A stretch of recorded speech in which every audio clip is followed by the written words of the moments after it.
এবার রামপুরহাট উৎসবে উদিত নারায়ণ নচিকেতা। পুরসভার উদ্যোগে আগামী জানুয়ারি মাস থেকে শুরু হতে চলেছে 3 দিনের রামপুরহাট উৎসব। এবার উৎসবে থাকছে নানান চমক। উৎসবে স্থানীয় শিল্পীদের সঙ্গে থাকতে পারেন নামী সঙ্গীত শিল্পী উদিত নারায়ণ ও নচিকেতা। দুই শিল্পীর আসার অপেক্ষায় রয়েছেন শহরবাসী। গত বছর দায়িত্ব নেওয়ার পর শহরবাসীকে নতুন বছরের আনন্দ দিতে উৎসবের আয়োজন করেন পুরসভার চেয়ারম্যান সৌমেন ভকত। গতবার সঙ্গীত শিল্পী জিৎ গঙ্গোপাধ্যায় ও নচিকেতাকে আনার উদ্যোগ নেওয়া হয়েছিল। জিৎ গঙ্গোপাধ্যায় এলেও শারীরিক অসুস্থতার কারণে হাজির হতে পারেননি নচিকেতা। তবে ভিডিও বার্তা পাঠিয়ে দর্শকদের আশ্বস্ত করেছিলেন তিনি। তার জায়গায় আরেক সঙ্গীত শিল্পীকে নিয়ে আসা হয়। এবার নচিকেতার সঙ্গে প্রাথমিক কথাবার্তায় উৎসবে হাজির থাকার আশ্বাস পেয়েছে পুরসভা। একইভাবে প্রাথমিক আশ্বাস দিয়েছেন উদিত নারায়ণও। এমনটাই দাবি চেয়ারম্যানের। তিনি বলেন, আগামী সপ্তাহে দুই শিল্পীর সঙ্গে চূড়ান্ত কথা হবে। 9-এর দশকে উদিত নারায়ণের গাওয়া সুপারহিট গানগুলি সামনে থেকে শুনতে পারবেন দর্শকরা। জীবনমুখী গানে ঝড় তুলবেন নচিকেতা। স্বভাবতই এই দুই শিল্পীর অনুষ্ঠানে মেতে উঠবেন দর্শকরা। পুরসভার এই উদ্যোগে খুশি শহরবাসী।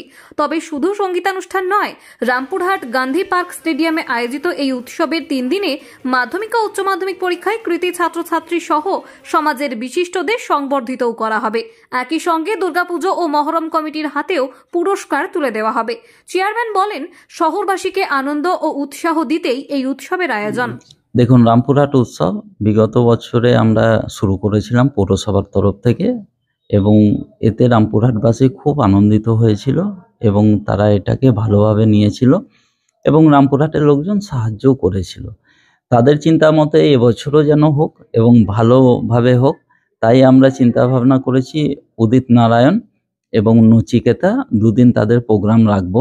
নচিকেতা বিগত বছরে আসার কথা ছিল, শারীরিক অসুস্থতার জন্য আসেননি। তিনি বলেছিলেন রামপুরহাট উৎসবে এবার প্রোগ্রামটা করব। আমরা একটা টেন্টেটিভ ডেট 15 তারিখ রেখেছি। এবার তাদের সঙ্গে কনফার্ম হয়ে গেলে তাদের ডেট পাওয়াটা খুব মুশকিল। 15 তারিখ হোক, 20 তারিখ হোক বা 22 তারিখ হোক, তাদের ডেটের উপর নির্ভর করছে। জানুয়ারি মাসে তাদের ডেটের উপর নির্ভর করছে।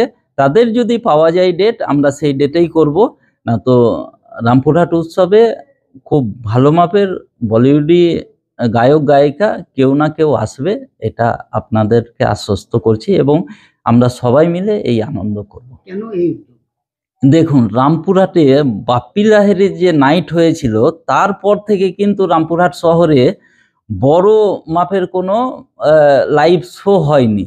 এতে কি হচ্ছে, আমাদের ঘরে যে মা বোনেরা আছে, বাচ্চারা আছে, আমরা তো পুরুষ মানুষ, আমরা এদিক ওদিক গিয়ে দেখে আসি।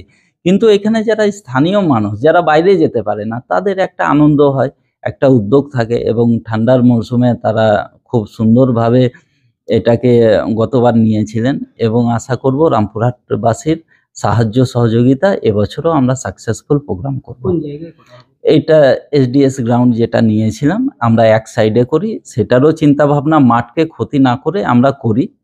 তো সেই জায়গাটাই নিব, কারণ এত বড় মাঠ তো রামপুরহাটের কোথাও নাই।